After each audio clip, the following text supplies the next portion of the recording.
আসসালামু আলাইকুম। নতুন আরও একটি ভিডিওতে সবাইকে ওয়েলকাম করছি। আশা রাখছি সবাই ভালো আছেন। আমরা আলহামদুলিল্লাহ ভালো আছি। আজকে আমার শু ক্যাবিনেটের উপরটা অর্গানাইজ করব কিছু ইনডোর প্লান্ট দিয়ে। গাছ দিয়ে ঘর সাজাতে আমার তো বরাবরই পছন্দ, তাই আমি যে কোনো কিছু ডেকোরেশন করতে গাছটা কিন্তু রাখি। তো প্রথমে শু ক্যাবিনেটটা ভালোভাবে পরিষ্কার করে নিচ্ছি। তো ভিডিও শুরুতেই বলে নিচ্ছি, আপনারা ভিডিও দেখতে দেখতে লাইক দেওয়ার কথা ভুলে যান, তাই প্লিজ ভিডিও শুরুতেই একটা লাইক দিয়ে যান। তো প্রথমে এখানে আমি শু ক্যাবিনেটের উপরে একটা কাপড় বিছিয়ে নিলাম। তো এটা আমি এই কাপড়টা এখানে বিছিয়ে রাখি। তো এর আরও দুই একটা কাপড় আছে, তো এগুলো আমি চেঞ্জ করে করে বিছাই আর কি। তো তার এই ট্রেটা দিয়ে আর কি উপরে ডেকোরেশন করে রাখি আমি। তো আজকেও এই ট্রেটা দিয়ে ডেকোরেশন করব। আর একটা আপু বেশ কয়েকবার কমেন্ট করেছিল আমার এই ট্রেটা সঠিক মাপটা আর কি কত জানার জন্য। তার নাকি এটা ভালো লেগেছে, সে নাকি এটা এরকম বানাবে, তার জন্য মাপটা চেয়েছিল। তো আজকে দেখিয়ে দিলাম। এই তো আপু আপনার এটা 11 ইঞ্চি, যেহেতু গোল চতুর্দিকে 11 ইঞ্চি। তো আশা করছি বুঝতে পেরেছেন। তো যে আপু কমেন্ট করেছিল, তো আপুটার নাম আয়েশাস ব্লগ আইডির নাম। তো আপুর ইউটিউব চ্যানেল আছে, খুব সুন্দর সুন্দর জিনিস বানায় আপুও। আর এখানে আমি ট্রেটা দিলাম, আর এই পাশটাতে একটা টেবিল ম্যাট দিয়ে দেব। এটা আমি কুশি কাটার কাজ করে বানিয়েছি নিজে। তো ইউটিউব থেকে কুশি কাটার কাজ শিখেছি। তো প্রথম আমি এই টেবিল ম্যাটটা বানিয়েছি, আমার কাছে তো ভীষণ ভালো লাগে এটা। তো বেশ কয়েকটা বানাবো আরও, দেখি।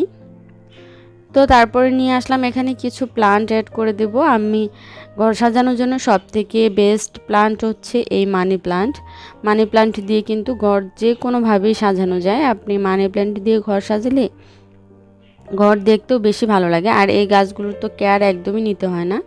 তো আমি পানিতে রেখেছি বেশি গাছ আর কি। তো পানিতে গাছ রাখলে দেখা যায় খাবার দিতে হয় না, সেই সাথে গাছগুলো ঘরের ভিতরে থাকলেও কোনো সমস্যা হয় না। মাটিতে লাগানো গাছগুলো কিন্তু কয়েকদিন ঘরের ভিতরে থাকলে একটু অন্যরকম হয়ে যায়, তারপর আবার রোদে দিতে হয়। আর পানিতে রাখলে সেই গাছগুলো একই রকম থেকে যায়। তো এই পাশেও একটা মানি প্ল্যান্ট দিয়ে দিলাম। তো এই বোতলটাও আমি ডিআইওয়াই করেছি ক্লে দিয়ে। নিজের হাতে তৈরি করা জিনিস দিয়ে ঘর সাজাতে কিন্তু বেশ ভালো লাগে। আপনি যেদিকেই তাকাবেন দেখবেন নিজের হাতে তৈরি করা জিনিস দিয়ে আপনি আপনার ঘর সাজিয়েছেন। এটা যেরকম একটা চোখের শান্তি, মনেরও একটা শান্তি। কেনা জিনিসের থেকে নিজের হাতে তৈরি করা জিনিসের যত্ন কিন্তু বেশি নিতে ইচ্ছে করে।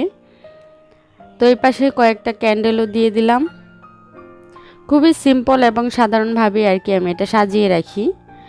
অনেক হিজিবিজি করলে দেখতে ভালো লাগবে না, তাই এভাবে আর কি রাখলাম। তো আমি ঘর সাজানোর সময় পানিতে তাজা ফুল ভিজিয়ে রাখতেও পছন্দ করি। তো এখানেও একটা কাচের বাটিতে কিছুটা পানি নিয়ে তারপরে ফুলগুলো ভিজিয়ে দিলাম। তো যারা এখনও লাইক দেন নাই, ভিডিওটি এই পর্যন্ত কন্টিনিউ করেছেন, তারা প্লিজ একটা লাইক দিয়ে যান। আর যারা আমার চ্যানেলটা এখনও সাবস্ক্রাইব করেন নাই, তারা প্লিজ আমার চ্যানেলটা সাবস্ক্রাইব করে আমার পাশেই থাকবেন। তো খুবই সিম্পলভাবে আর কি সাজালাম। আর পানিতে ফুল রাখলে কিন্তু দেখতে ভীষণ ভালো লাগে। আর এই ফুলগুলো পানিতে রাখার পর কিন্তু 2 থেকে 3 দিন খুব সুন্দর থাকে, এভাবেই নষ্টও হবে না এবং দেখতে খারাপও হবে না, খুবই ভালো থাকে, সতেজ থাকে একদম। তো আমি মাঝে মাঝে দেখা যায় পানিতে এভাবে ফুল রেখে দিই, গোলাপ, মাঝে মাঝে নয়নতারা, এগুলা রেখে দিই যখন যেটা আর কি বাগানে থাকে ফুল। তো আগে আমার বাগানে কিন্তু প্রচুর ফুল ফুটতো, এখন কিন্তু বেশি যত্ন নেওয়ার অভাবে আর কি অনেক ফুল গাছ কমে গেছে, ফুল দেওয়া যে ফুল গাছগুলা। আর ইনডোর প্লান্টের কিন্তু যত্ন একদমই কম নেওয়া হয়, আর এই মানি প্লান্টের তো একদমই কম নেওয়া হয় যত্ন। তো এই মানি প্লান্টগুলো দিয়ে আমি বেশিরভাগ সময় ডেকোরেশন করে থাকি, আমার রুমের যেসব অর্গানাইজ ভিডিও দিই আর কি। তো শু কেবিনের উপরে এইভাবে আমি ডেকোরেশন করে নিয়েছি। কেমন হয়েছে আপনাদের কাছে? ভালো লাগলে অবশ্যই কমেন্টে জানাবেন।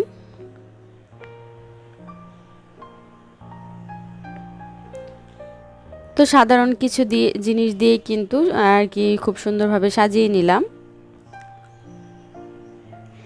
আসলে ঘর সাজানোর জন্য অনেক জিনিসপত্রের প্রয়োজন হয় না, আপনার কাছে যা থাকবে সেটা দিয়ে কিন্তু আপনি আপনার মতো করে সাজালেই দেখবেন সেটা অনেক ভালো লাগবে।